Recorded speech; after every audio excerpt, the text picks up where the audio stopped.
We are the Borg. Lower your shields and surrender your ships. We will add your biological and technological distinctiveness to our own. Your culture will adapt to service us. Resistance is futile.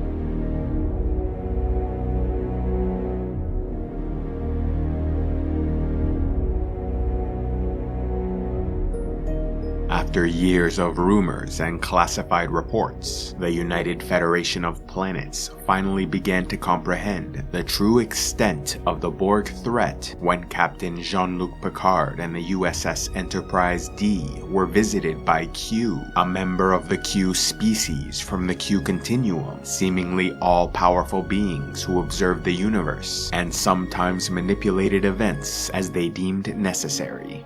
Fascinated by humanity and curious about their potential, this rogue Q developed a somewhat amicable, though antagonistic relationship with Captain Picard, seeking him out in 2365 after a rift developed with other members of his species, leading to his exile from the Continuum.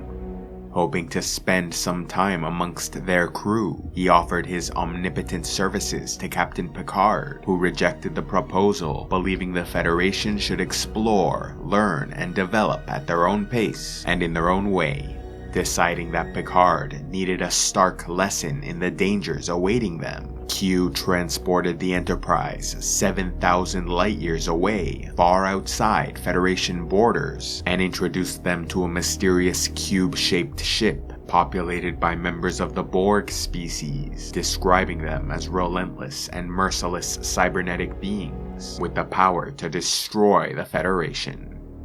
Hoping to teach Picard a lesson about their overconfidence and vulnerabilities, Q explained that the further Starfleet traveled into deep space, the closer they would come to encountering the Borg and other perilous threats. In fact, the Borg had already launched limited attacks in the Alpha and Beta quadrants, responsible for the disappearance of the USS Tombaugh in 2362, as well as the destruction of several Federation and Romulan outposts along the neutral zone in 2364. Yet because these attacks left no witnesses and occurred before the events of 2365, they went without explanation, leaving most entirely unaware that Borg raids into their space had already begun. Losing 18 crew members during their first experience with this hostile species, Captain Picard put aside his pride and pleaded for help, at which point Q returned them to their original location. Although the Enterprise D survived this initial encounter, it was less than 2 years later that this same Borg cube was spotted in Federation space, heading towards Earth. Once again, they engaged the Enterprise, this time capturing and assimilating Captain Jean-Luc Picard in order to use his knowledge of Federation technology and tactics to their advantage. Although their initial plan for the Picard drone was to make him a leader and counterpart to the Borg Queen, he demonstrated significant mental resistance to the assimilation process, and so was instead given the unique designation as Locutus of Borg, so he might act as a representative of the collective and facilitate the conquest of local species. Refusing to consider surrender, an armada of 40 Starfleet ships led by Admiral JP Hanson engaged the Borg cube at the Battle of Wolf 359, leading to the greatest loss in Federation history. Despite spending the last 2 years preparing for this invasion, the Borg were far more advanced than anything they'd faced before, leaving 39 of 40 Starfleet ships destroyed, while thousands were assimilated or killed.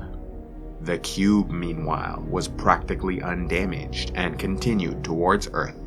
Eventually, the threat was eliminated when Picard was recaptured by the crew of the Enterprise, who then used his Borg implants to communicate with the cube, creating a malfunction which caused the ship to self-destruct.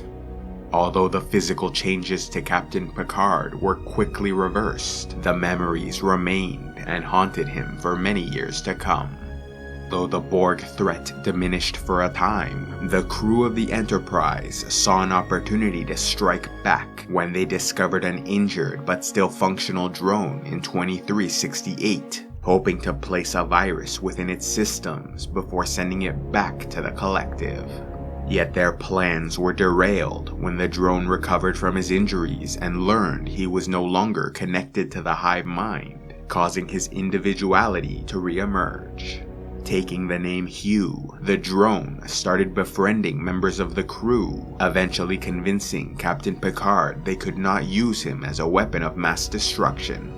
Though they offered him asylum, Hugh understood the Borg would not stop pursuing him, and so ultimately volunteered to rejoin the Collective in order to protect the Enterprise crew. While they did not realize it at the time, Picard's initial plan to strike a blow against the Borg succeeded, as Hugh was changed during his time aboard the Enterprise, and thus returned to the Borg with memories of his individuality, which then spread to other drones, causing severe disruptions to ship operations. Hoping to contain this threat to collective cohesion, the Borg cut off Hugh's ship from the rest of the hive mind, leaving its drones confused and without purpose. When the ship was then discovered by the android Lore, brother to Data, he saw great potential in these lost drones, and took advantage of the opportunity by installing himself as their leader, thereby bringing order to chaos. Yet the newfound individuality of these drones was not easily overcome, leading many to follow Hugh in rebellion against Lore's selfish and untrustworthy leadership. With Lore defeated, Hugh became the leader of a new and independent Borg collective. Learning more about their enemy with every encounter, the Federation successfully upgraded their ship's technology and tactics, allowing them to better defend themselves in 2373 when the Borg launched yet another invasion of Earth, resulting in the Battle of Sector 001. Despite suffering heavy losses, the Federation managed to destroy the attacking Borg cube, only for a smaller, spherical ship to emerge from within, escaping the explosion. Believing the vessel was headed for Earth, the Enterprise E gave chase, but to their astonishment, the sphere opened a temporal vortex and traveled to the year 2063, with Picard and his crew close behind. Hosting the Borg Queen on board their ship, they planned to assimilate Earth before humanity's first contact with the Vulcans, thereby preventing the creation of the Federation. Yet their efforts were undone by the Enterprise E, which destroyed the sphere, killed the Borg Queen, and ensured the success of first contact. Eventually, Picard and the crew were able to duplicate the temporal vortex that brought them to the 21st century and returned to their own time. Despite yet another victory against the Collective, this encounter resulted in significant unforeseen consequences, as some of the debris from the Borg sphere landed on Earth, buried in the snows of the Arctic Circle. The wreckage was then discovered less than a century later in 2153, when researchers uncovered a number of frozen but still functional Borg drones.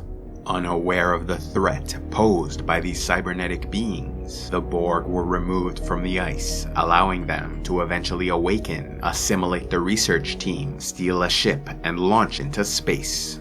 Learning of this strange occurrence, Captain Jonathan Archer and the crew of the Enterprise NX-01 confronted and destroyed the vessel, preventing their escape, but could not stop them from sending a signal to Borg space, which would take 200 years to arrive at its destination. Therefore, this was likely the original catalyst which taught the Borg about Earth and brought them to the Alpha Quadrant in the first place. Since Q was aware of these events all along, transporting the Enterprise D to meet the Borg in 2365 may not have been a reckless game for his own amusement, but was actually meant to serve as a warning, giving the Federation time to prepare for the inevitable threat fast approaching. A special thanks to all those who contribute to CivilizationEx, like Faith the Wandering Huntress, Commander Abadi of the JL Admiralty, Admiral Flint, and Sir Joe Wartfoot of the North. If you'd like to help the channel, you can sign up for membership through the YouTube join button, buy merchandise from the store page, or else go to patreon.com/civilizationx, where you can get early access to videos, vote on future content, and access the Patreon-only series, Heroes of Lore and Legend.